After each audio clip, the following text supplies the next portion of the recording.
Hello and welcome to Palace Intrigue. I am your host, Mark Francis. It will supposedly be a quiet Thanksgiving in Montecito if the marketing is to be believed. Meghan Markle used the As Ever newsletter to share a highly curated glimpse of Thanksgiving preparations at the Sussexes' Montecito estate.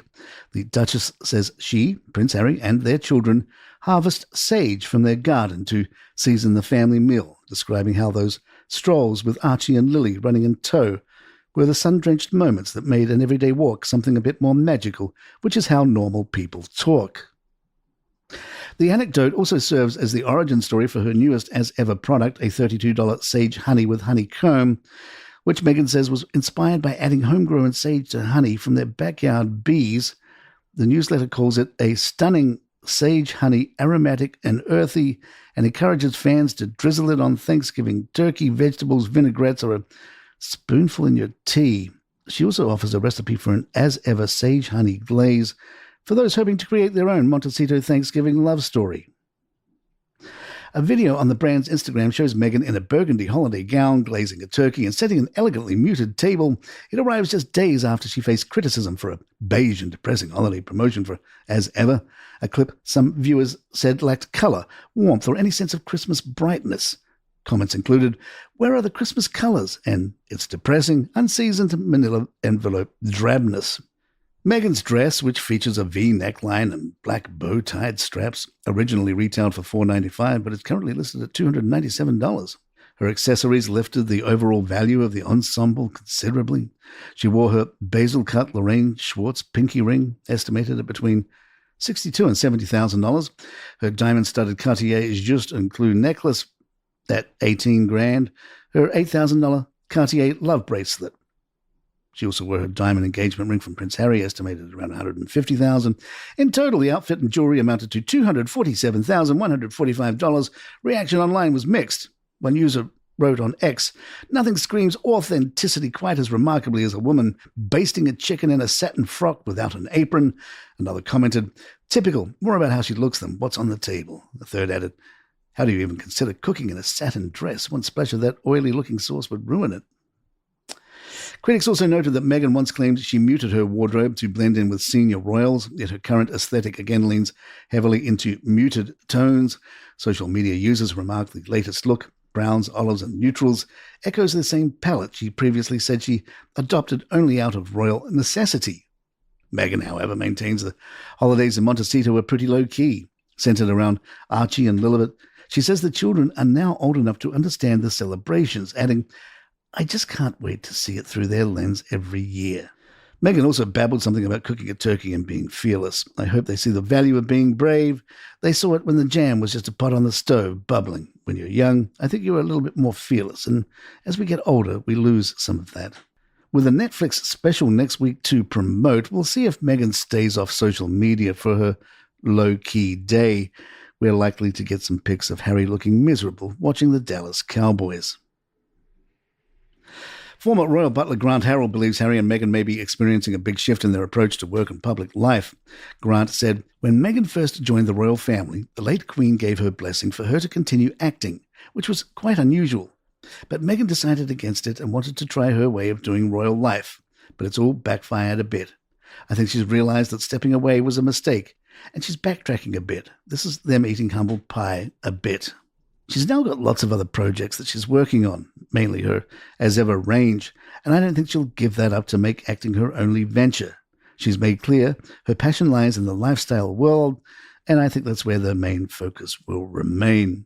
We're also seeing Harry continue his tours solo, carrying out more traditional-styled royal engagements, focusing on causes he's passionate about. It's like they're both going back to their roots. It's like they're going back to their original plan.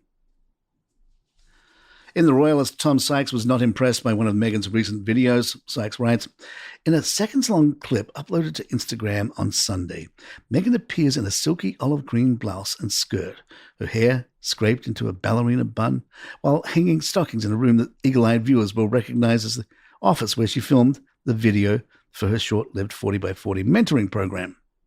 It could be an ordinary influencer post, but arriving as it does at the tail end of Photogate, I would argue that never has it been more critical for Meghan to really think through what she is posting. Unfortunately, Meghan appears to have given the most significant issue of it all, authenticity, no thought at all, because here she is, gaily pretending that she is decorating her home for Christmas on November 16th. That would be fine if Meghan had not spent months insisting that as ever is a glimpse of her real life distilled into jam jars, berry bushes, handwritten labels, and kitchen rituals. It is reminiscent of the jam tongs fiasco when, in a promotional image posted to her site, Meghan was shown using a jar lifter upside down. It was a trivial mistake, but it became a meme because she's made her jam a foundation myth and a metaphor for her sincerity. If you tell the world jam is your jam, you had better know which way up the tools go, or risk viewers noticing the yawning authenticity gap at the heart of your brand.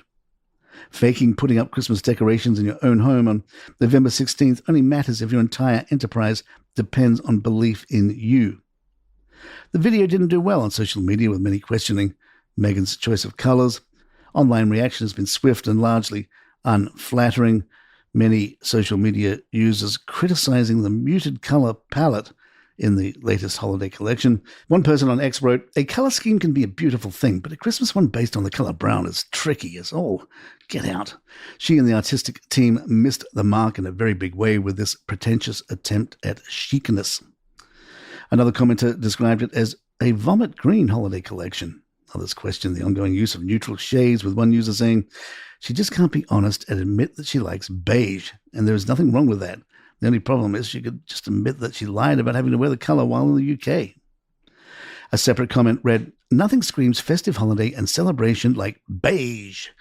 One would think that after she felt compelled by the royal family to wear only beige, that it would be the one colour she would avoid after her great escape. Some suggested the palette simply didn't capture a seasonal atmosphere. The holidays are supposed to be colourful and bright lights full of cheer and excitement and laughter from the children, wrote one user. In a more sardonic take, another joked, "There she is, the woman finally free to wear bright colours." More palace in just a moment. Meghan offered a behind-the-scenes look at her new Harper's Bazaar cover shoot, sharing a monochrome video on her Instagram account, thanking the team involved. "Thank you at Harper's Bazaar US, at Samira Nazer, and this extraordinary team for a special and unforgettable experience," she wrote. Editor-in-Chief Samira Nazer added, "At Meghan is our winter cover star. This cover is the culmination of a conversation that began 5 years ago. I am eternally grateful to Meghan and her wonderful team for their collaboration and trust." An insider tells Closer Harry is on the tenterhooks waiting to get the go-ahead to visit King Charles in England at Christmas, and is adamant that he needs to be with his father any chance he gets. Truth is, he's terribly homesick and finding Hollywood a very lonely and foreign place to be right now, and he'd love to see his family and catch up with some of his old friends too. He's talking seriously about extending the trip and blocking off much of December, but until he gets the approval, he can't plan anything. And there you have it. If you'd like to email us, our address is thepalaceintrigue@gmail.com. Hope you're all having a wonderful Thanksgiving. I'm Mark Francis. My thanks to John McDermott. This Palace Intrigue. Good times.